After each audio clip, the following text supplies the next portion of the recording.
എങ്ങനെയുണ്ട് വിശേഷങ്ങളൊക്കെ? നല്ല വിശേഷം. സുഖമായിട്ടിരിക്കണോ അല്ലേ?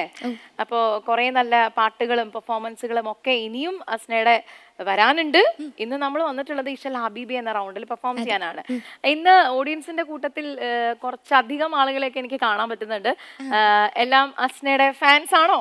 2 പേരെന്റെ ഫാൻ പേജിൽ നിന്ന് വന്നിട്ടുണ്ട്. ഹായ്. ഓ, നിങ്ങളാണ് അതിന്റെ പിന്നിൽ അല്ലേ? പല റീലുകളിൽ നിങ്ങൾ എങ്ങനെ എഡിറ്റ് ചെയ്യുന്ന സമയത്ത് നിങ്ങൾ ഗ്യാപ്പ് ഇടരുത് ഞങ്ങൾ തമ്മിൽ, മനസ്സിലായോ? കുട്ടിയെ മാത്രം കാണിക്കുന്നത് ശരിയല്ല, കൂടെ നിൽക്കുന്ന ആങ്കറിനെ കൂടെ നിങ്ങൾ കാണിക്കണം. നിങ്ങളുടെ എഡിറ്റർ എനിക്കൊന്ന് കാണണം കേട്ടോ.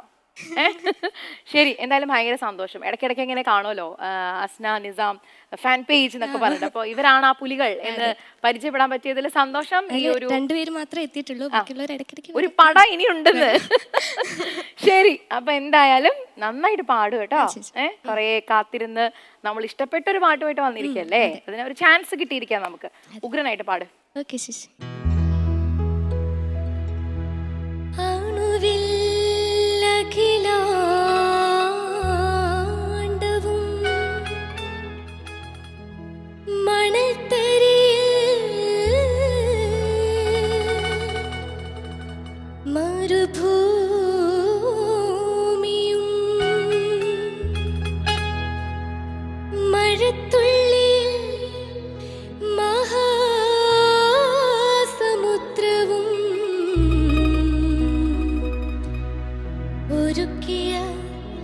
ബ്രഹ്മാണ്ഡനാഥ നാഥ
അസ്ന, ചേച്ചി ഈ പാട്ടിന് എത്ര മാർക്സ് കിട്ടണം എന്നാണ് ഒരു ആഗ്രഹം? അങ്ങനൊന്നുമില്ല. ഓ, എന്നാലും ഞാൻ അവിടെ ചോദിക്കട്ടെ, അവരുടെ പേരെന്താ രണ്ടുപേരുടെയും? അൽ അമീൻ അല്ലേ? അൽ അമീൻ, അൽ ആരിഫ്. അൽ ആരിഫ്. ഓക്കെ, അപ്പൊ അൽ അമീൻ, അൽ ആരിഫ്. അൽ അമീൻ എന്ന് വെച്ചാൽ അതിന്റെ മീനിങ് വിശ്വസ്തൻ എന്നാണ്. അപ്പൊ വിശ്വസ്തൻ പറയൂ, എത്ര മാർക്ക് കിട്ടും? എന്റെ പൊന്നോ, അവന് ഫുൾ മാർക്ക് കൊടുത്തോളാന്നാ പറഞ്ഞിരിക്കുന്നത്. അൻവർക്ക, നമുക്ക് പോവാം. പറ, എത്രയാണ്? അല്ല സോറി, കമന്റ്സ്. മാർക്കൊക്കെ ഇവിടെ ഇരിക്കട്ടെ. അസ്നമോളെ, എന്നങ്ങളെ നീ എപ്പോഴത്തെ പോലെ കലക്കിയടി, തകർത്ത്. ഒരു രക്ഷയില്ല കേട്ടോ. Thank you. ഇത് ഇതിൻ്റെ വരികൾ ഒരു ഭീകരമാണ് കേട്ടോ. ഇത് എന്താ പറയുക, ഞാനൊരു ഗായകനല്ല, എല്ലാം പടച്ചവനാണ് റിയൽ സിംഗർ എന്ന് പറയുകയാണ്. ആ ഒരു റിയൽ ഗായകനില്ലെങ്കിൽ ആ ഗായകനാണ് നമ്മളെല്ലാം ഗായകനാക്കുന്നത് എന്നാണ് അതിൻ്റെ ഒരു വശം. അത് കൃത്യമായിട്ട് പറഞ്ഞു വയ്ക്കുകയാണ്. എസ് എ ജമീൽ മാഷാണ് അല്ലേ? അദ്ദേഹത്തിനെ ഇങ്ങനെയൊക്കെ എഴുതാൻ പറ്റും. പടച്ചവനെ ഗായകനാക്കി അവതരിപ്പിച്ചിരിക്കുക. അതായത് എല്ലാം നിയന്ത്രിക്കുന്ന ഒരു ഗായകൻ്റെ അതിൽ പ്രതിശയിലേക്ക് കൊണ്ടുവന്ന് ഏറ്റവും നല്ല ഗായകൻ അത് പടച്ചവനാണ്, നമ്മളെ സൃഷ്ടിച്ച സൃഷ്ടാവാണ്. സൃഷ്ടാവിന് ഏറ്റവും നല്ല ഗായകനായാൽ മാത്രമേ എന്താ പറയുക, നമ്മുടെ ബാക്കിയുള്ള ചരാചരങ്ങൾക്കും അതേപോലെ ആകാൻ കഴിയൂ എന്നുള്ളതാണ് ഇവിടെ അദ്ദേഹം സമർത്ഥിച്ചിരിക്കുന്നത്.